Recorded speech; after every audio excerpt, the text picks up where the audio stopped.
Hey everyone, welcome back to another episode of this series that I've started in which I try to discuss only those news which directly impacts our markets and the news which is actually important or useful to us as traders and investors. So today also I've brought in a bunch of topics. We'll be talking about Tata Motors, we'll be talking about NMDC, we'll be talking about Tata Communications, then we'll discuss about some value fashion retailers, and we'll also see which companies are listed in the market from this space. We'll see how Asian Paints is struggling right now. We'll talk about the real estate business of Raymond, which is going to list next month. We'll talk about the MSCI rebalancing that will happen in about 1.5 months. We'll see which stocks have a good probability of being added in the index. We'll also see how much inflows they'll be getting, and then we'll end it with some expansion plans that were shared by the management of PNG Jewelers. So let's begin with Tata Motors right now. तो Tata Motors की एक subsidiary है called Jaguar Land Rover, and it is I think like a UK based subsidiary. तो uh, उन्होंने recently कुछ projections share करे investors के साथ. उन्होंने कहा कि जो उनकी ऑपरेटिंग प्रॉफिटेबिलिटी है it will suffer a lot in 2025-26, and इसलिए in the latest trading session Tata Motors का जो स्टॉक था it fell decently I guess, क्योंकि this JLR is a very big subsidiary of Tata Motors. A lot of revenues come from मतलब एक काफ़ी अच्छा contribution है JLR का टाटा मोटर्स के पूरे नंबर्स में. एंड JLR ने रीजंस भी बताए कि why their profitability will get impacted. सबसे पहला रीज़न एंड सबसे बिगेस्ट रीज़न इज़ USA के जो टैरिफ्स जो ट्रम्प ने इम्पोज करे हैं. ट्रम्प ने डायरेक्टली 25% टैरिफ्स लगाए हैं ऑटोमोबाइल्स पे भी और ऑटोमोबाइल रिलेटेड गुड्स पे भी. एंड USA JLR का सबसे लार्जेस्ट मार्केट है, तो वहाँ पे उनको बहुत बड़ा इम्पैक्ट आएगा. देन जो उनके अदर बिग मार्केट्स है जैसे चाइना हो गया, यूरोपियन यूनियन से काफ़ी ऑर्डर्स हैं उनके, वहाँ पे एक स्लो डाउन चल रहा है. चाइना में स्लो डाउन चल रहा है, यूरोप में डिमांड इतनी नहीं है. That is the reason why their profits will be impacted. अगर मार्जिन्स की बात करें तो लास्ट ईयर उनके मार्जिन्स 8.4% थे. This year they will be in the range of 5 to 7%. This is disappointing क्योंकि पिछली बार उन्होंने 10% मार्जिन्स के लिए गाइडेंस दी थी.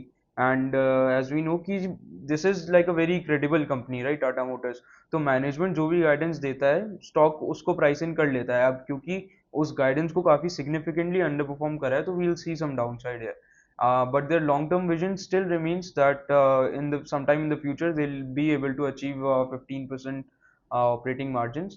And also, if we talk about the free cash flow, so last year it was 1.4 billion, I think euros होगा ये unit में, and this year it will be close to zero. So that's a really big drop.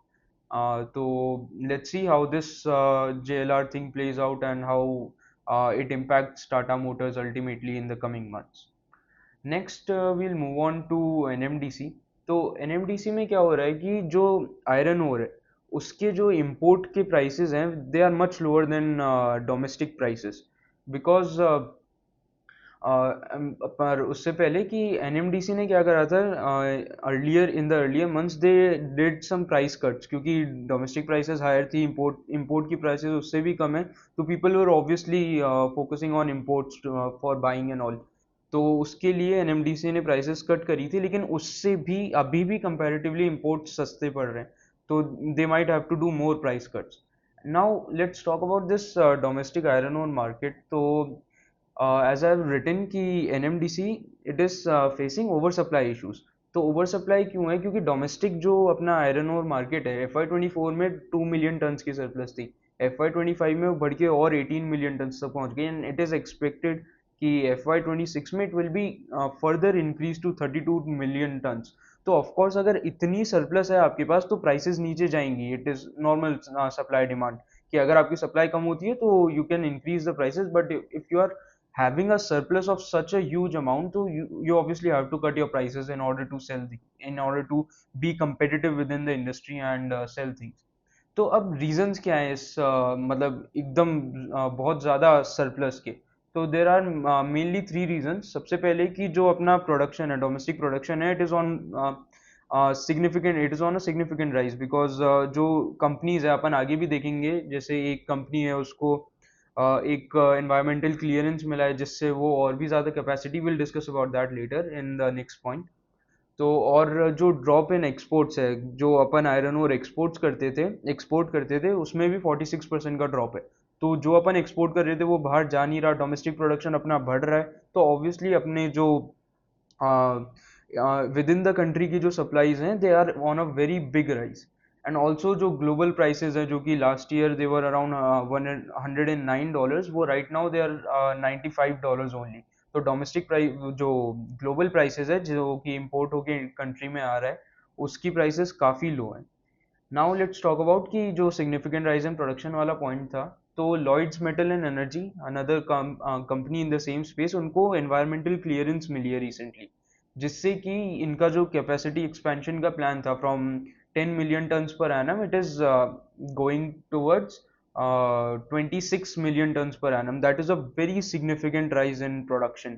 And इसकी वजह से ही the expected surplus is also so high कि आपका FY 24 में 2 मिलियन था, अगले साल 18 मिलियन हो गया, and still it is going to increase to 32 million tons, right. And अगर अपन बात करें NMDC की केपेक्स प्लान्स की, तो they plan to double their capacity to 100 million tons per annum by FY 30। पिछले साल उनका केपेक्स था 3700 crores का, and this year they plan to do 4000 crores of capex. So let's see कि ये ओवर सप्लाई की जो सिचुएशन है वो कंटिन्यू रहती है, या फिर एक अप साइकिल आती है to so that they are able to increase prices and get some better numbers. Now let's move on to Tata communications. तो टाटा कम्युनिकेशंस ने भी गाइडेंस दी है कि इनका जो डेटा रेवेन्यू सेगमेंट है उसमें ये 28,000 crores की सेल्स को टारगेट कर रहे हैं by FY 28। I think last time if I remember तो इनका ये जो टारगेट था ये FY 27 था, तो they are actually postponing it. पहले they were looking to do this by FY 27, लेकिन now they have postpone it to FY 28। They also maintain their guidance of 23 to 25% EBITDA margins, and they are also hoping that the ROCE crosses 25%। Management ने कहा है कि जो उनके EBITDA margins हैं वो this year FY 25 में they have बॉटम्ड out, and now they will focus on increasing them, which will not only accelerate the EBITDA but also generate a lot of free cash flow for them in the next few years। तो इनके जो ये growth की जो projections है, इसके mainly दो pillars हैं। सबसे पहले हैं जो ऐसे कस्टमर्स जो कि इनके लिए $10 million से ज़्यादा कंट्रीब्यूट कर रहे हैं रेवेन्यूज में, उनकी जो क्वांटिटी है इट हैज़ डबल्ड। FY 21 में इनके ऐसे 14 कस्टमर्स थे जो कि $10 million से ज़्यादा का रेवेन्यू दे रहे थे इनको। Now it has increase to 30 in FY 25। And also they have launch some new services. इन्होंने 5 नई सर्विसेज लॉन्च करी है जिनकी combined opportunity cost is $40 billion। तो अगर इस पूरे अपॉर्चुनिटी साइज का एक थोड़ा सा भी हिस्सा ये कैप्चर कर लेते हैं तो it will bring on a lot of additional revenue. And ये जो इनकी जो सर्विसेज है, इनकी कंबाइंड मार्केट की growth rate is 15% per annum, that is pretty good, right. So that is all about Tata Communications. Let's see कि ये जो इनकी गाइडेंस है, if they walk the talk और not. Then let's move on to fashion retailers. तो ये जो स्पेस है, it is between two things। एक होते हैं value fashion retailers, and the second is the branded players, जो कि एक अच्छे एक तो अच्छे मार्जिन्स के साथ रहते हैं, and also the prices are there are higher when compare to the value fashion retailers. तो करेंटली जो वैल्यू फैशन रिटेलर्स हैं वो इन ब्रांडेड प्लेयर्स से काफ़ी अच्छा परफॉर्म कर रहे हैं। द रीजंस आर कि जैसे अपन ने पिछले वीडियोस में भी बात करी थी कि जो रूरल कंजम्पशन है, जो रूरल डिमांड है, वो अभी ऊपर जा रही है, तो इनको एक अच्छी खासी ग्रोथ दिख रही है Tier 2, Tier 3, Tier 4 सिटीज से। एंड ये जो Tier 2, Tier 3, Tier 4 सिटीज होती हैं, यहाँ पे ब्रांडेड प्लेयर्स का इतना पेनिट्रेशन नहीं होता है, वहाँ पे ब्रांडेड प्लेयर्स की इतनी सेल्स नहीं आती है जितना वैल्यू प्लेयर्स की आती है, because rural people often look for more value in things and lesser prices when compared to, like, say, Tier 1 cities। And there's also a shift playing out from unorganized players to organized players, that is also helping them। Then as I said कि deeper penetration, value players का अच्छा खासा penetration होता है Tier 2, 3, 4 cities में as compared to branded players। And they are also aggressively expanding their store count, which we'll see later on। As I said कि ये जो वैल्यू वाले फैशन रिटेलर्स होते हैं इनकी ग्रोथ पूरी वॉल्यूम रिलेटेड होती है, क्योंकि they do not command that much prices as compare to the branded players. तो they have to play on volumes, उनको ज़्यादा से ज़्यादा गुड्स बेचने होते हैं so that they are able to grow well and they are able to make more sales. तो ये जो पूरा वैल्यू फैशन रिटेलर्स हैं, इनमें चार लिस्टेड प्लेयर्स हैं अपने इंडियन स्टॉक एक्सचेंज में। विशाल मेगा मार्ट, वी मार्ट, स्टाइल बाजार एंड वी टू रिटेल। अगर विशाल मेगा मार्ट की बात करें तो in FY25 because of these benefits they were able to see 80 basis points ऑफ ग्रॉस मार्जिन एक्सपेंशन। अगर अपन इन सबके कंबाइंड रिजल्ट्स की या नंबर्स की बात करें तो they saw revenue growth of 24%. They saw the rise in retail space at 16%. Then they were able to secure a healthy double digit same store sales growth. Same store sales growth होता है कि मेरे पास एक store है, जैसे मान लो at a location, तो अगर वो पिछले साल 100 रुपए की सेल करता था और इस साल उसने 105 रुपए की सेल करी है, तो I was able to get a 5% triple SG। तो this is a very important metric, क्योंकि पता चलता है कि बिना एक्सपेंशन करे ऑर्गेनिक डिमांड कितनी बढ़ रही है। ऑफ कोर्स अगर कोई भी प्लेयर है वो ज़्यादा से ज़्यादा स्टोर खोलेगा तो उसकी जो सेल्स है, जो उसका रेवेन्यू है, वो बढ़ेगा ही। लेकिन रेवेन्यू पर स्टोर देखने से अपन को पता लगता है कि एक्चुअल ग्राउंड रियलिटी क्या है, कि उसकी जो ग्रोथ है वो एक्सपेंशन से आ रही है या फिर एक्चुअली ऑर्गेनिकली भी कुछ ग्रोथ हो रही है। तो this is a good thing. अगर डबल डिजिट में आपकी ट्रिपल SG ग्रोथ हो रही है तो इट मीन्स कि हाँ, ऑन ग्राउंड डिमांड अच्छी खासी है। And gross margin also increase by 50 basis points।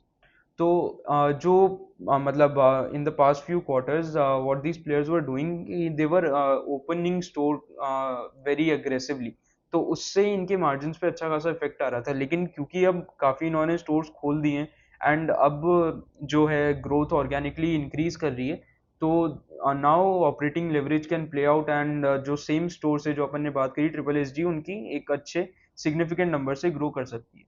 अगर FY26 आउटलुक की बात करें तो they want to increase more of their retail area around 15 to 20% and they are hoping for a better ROC। Now let's move on to Asian Paints. तो Asian Paints is continuously losing market share अगर paint sector की अपन बात करें, क्योंकि वहाँ पे competition अब बहुत ज़्यादा आ गया है। पहले एशियन पेंट्स का डिस्ट्रीब्यूशन वाज नेक्स्ट लेवल है ना, एंड इतने ज़्यादा कोई प्लेयर्स भी इसमें एंट्री नहीं इतने ज़्यादा प्लेयर्स थे नहीं इस स्पेस में ज़्यादा। लेकिन now many new players have entered which will see right now. अगर FY25 की इनके एशियन पेंट के नंबर्स की बात करें तो their revenue was 33,855 crores which was down 4.5%। अगर उनके नेट प्रॉफिट की बात करें तो it was 3,600 crores which was down a massive 30%। तो it is visible on the numbers also कि Asian Paints is struggling to compete with the other players। अगर FY26 की बात करें तो मैनेजमेंट ने कहा है कि थोड़ी डिमांड रिवाइवल आ सकती है, क्योंकि रूरल ग्रोथ अपन ने बात करी कि it is picking up and थोड़ी बहुत गवर्नमेंट स्पेंडिंग से they might be able to benefit. अब बात करते हैं अपन कॉम्पिटिटर्स की। तो इनके दो मेजर कॉम्पिटिटर्स हैं जो कि इनका मार्केट शेयर खा रहे हैं काफ़ी टाइम से। It is Birla office paints and JSW paints. अगर अपन मार्केट शेयर की बात करें तो करेंटली एशियन पेंट्स के पास 52% मार्केट शेयर है, बर्जर पेंट्स के पास 20% मार्केट शेयर है, नेरोलिक के पास 15% है, बिरला ऑफिस के पास 7% है एंड एक्जो नोबेल के पास 7 to 8% मार्केट शेयर है। एंड ये जो एक्जो नोबेल है इसके पास you might have heard that Dulux brand वो है इनके पास, and they are set to be acquired by JSW paints. तो JSW पेंट्स और भी ज़्यादा अच्छे से ग्रो कर सकता है। So these are the two new entrants, JSW paints और बिरला ऑफिस, जो कि इन तीनों का consign एरोलेक and Berger and Asian Paints का market share they are fighting with them। So let's see how this goes on। Asian Paints का if you see my Telegram post and Twitter post, I have been warning since a very long time, क्योंकि Asian Paints की growth rate इतनी थी नहीं and it was enjoying valuations कि भाई बिल्कुल ही एकदम तगड़े लेवल पे ग्रो कर रहा है। तो if you were active there, I guess you would have known this already। Now let's talk about the real estate business of Raymond. तो रेमंड ने क्या करा था थोड़े टाइम पहले, that they demerge the real estate business. इन्होंने lifestyle business को भी डीमर्ज करा था रिसेंटली एंड वो लिस्ट हो चुका है। इनका जो ये रियल एस्टेट बिजनेस है उसको भी इन्होंने डीमर्ज करा था, and it will be listed next month. तो अगर अपन इनके रियल एस्टेट बिजनेस के नंबर्स की बात करें तो FY 25 में it had a revenue of 2300 crores and profit before tax of 370 crores। अगर गाइडेंस की बात करें तो they are looking to double their revenue in the next 5 years, मतलब 4,000 करोड़ का रेवेन्यू ये लोग टारगेट कर रहे हैं, विच translates to a 15% CAGR in the next 5 years, and EBITDA they are looking to grow faster at 25% CAGR, which is pretty good. And also the company is currently debt free. So let's see at what prices, at what valuations it gets listed next month. Now let's talk about this MSCI rebalancing. MSCI is like a global index, and इसकी जो rebalancing होती है, मतलब कौन से stocks add होंगे कौन से stocks जाएंगे, it keeps happening periodically, and जो जो stocks इनमें आते हैं उनके पास काफ़ी अच्छे inflows we can see। मतलब if you go in the past and you will see कि कौन से stocks last time ऐड हुए थे या उससे पहले ऐड हुए थे, एंड यू विल सी कि जब भी इनकी रिबैलेंसिंग होती है एक बहुत अच्छा वॉल्यूम स्पाइक आता है एंड वन साइडेड मूव आता है। तो देर देर आर सम कंपनीज जो कि सॉरी, MSCI की रीबैलेंसिंग नेक्स्ट वाली 7 अगस्त को होगी आफ्टर मार्केट आवर्स में, and there are some companies जिनकी अच्छी खासी प्रोबेबिलिटी है इस इंडेक्स में एंटर करने की। तो the number one is Swiggy. Swiggy की प्रोबेबिलिटी काफ़ी हाई है, एंड अगर वो ऐड हो जाता है तो it is expected to see an inflow of $385 million, which is pretty big.